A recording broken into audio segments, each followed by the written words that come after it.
বেশিরভাগ ক্ষেত্রেই সম্পর্কের শুরুটা যে করে শেষটাও সেই করে। মাঝখানে বিচ্ছেদের অসহ্য যন্ত্রণা সেই মানুষটি ভোগ করে যে মানুষটি সম্পর্কে জড়ানোর আগে প্রতারিত হওয়ার ভয়ে সম্পর্কের প্রতি অনাগ্রহী ছিল। ক্ষমতার দৌড় মৃত্যু পর্যন্ত, আর পরিবারের মায়া কবর পর্যন্ত, আর নেক আমল জান্নাত পর্যন্ত।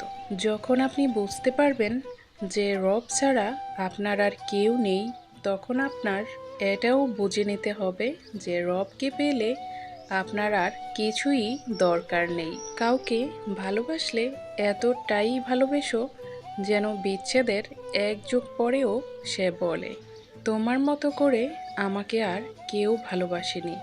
যদিও সম্পর্ক থাকবে না, তারপরও এটাই তার জন্য বড় একটা শাস্তি। কত আজব, তাই না?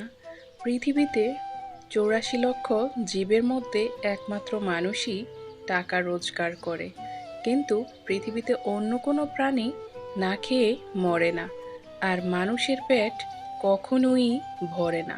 কি অদ্ভুত!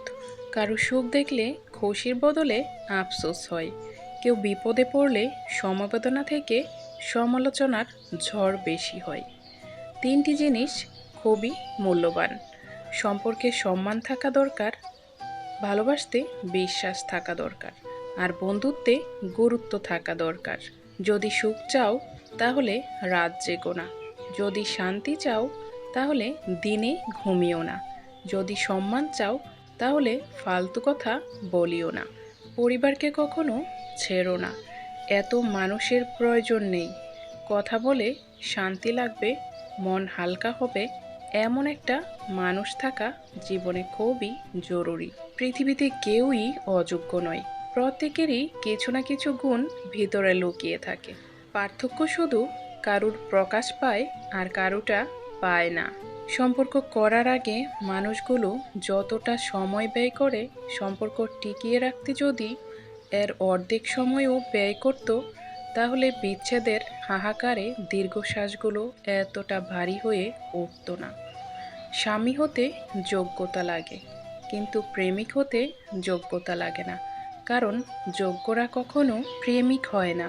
যোগ্যরা বরাবরই স্বামী হয়, আর অযোগ্যরাই হয়ে ওঠে প্রেমিক। মুখস্থ হয়ে যাওয়া তোমাকে এত সহজে ভোলা সহজ নয়। আবেগপ্রবল মানুষগুলো খুব বোকা হয়ে থাকে, তারা খুব সহজেই মানুষকে বিশ্বাস করে ফেলে, তাই তারা প্রতারিত হয় বেশি, কষ্টও পায় বেশি। ভুল করলে স্বীকার করতে সংকোচ করো না, আর খারাপ কাজে কখনো এগিয়ে যেও না। ভালো কাজে কখনো পিছিয়ে এসো না। অপরের দুঃখ কষ্টের কারণ হইও না। অপরের জিনিসে কখনো লোভ করো না। অপরকে নিয়ে কখনো সমালোচনা করো না। কাউকে ভালোবাসা বোঝানোর জন্য কথা খরচের কোনো দরকার নেই। যে বোঝার সে চোখ দেখলেই বুঝে যাবে, আর যে না বোঝার তার জন্য জীবন দিয়ে দিলেও বুঝবে না। বদলে যায়নি, আগের মতোই আছি। পার্থক্যটা একটাই, আগে অন্ধ ছিলাম আর এখন দেখতে শিখেছি। দরকার নাই, আমি বুঝে গেছি। আমার নীরবতায় যদি তুমি অস্থিরতা অনুভব না করো, তাহলে তুমি আমায় কখনোই ভালোবাসোনি। জীবনে একটা বিচ্ছেদের গল্প থাকা ভালো, নয়তো পূর্ণতার স্বাদ বুঝবেন কি করে।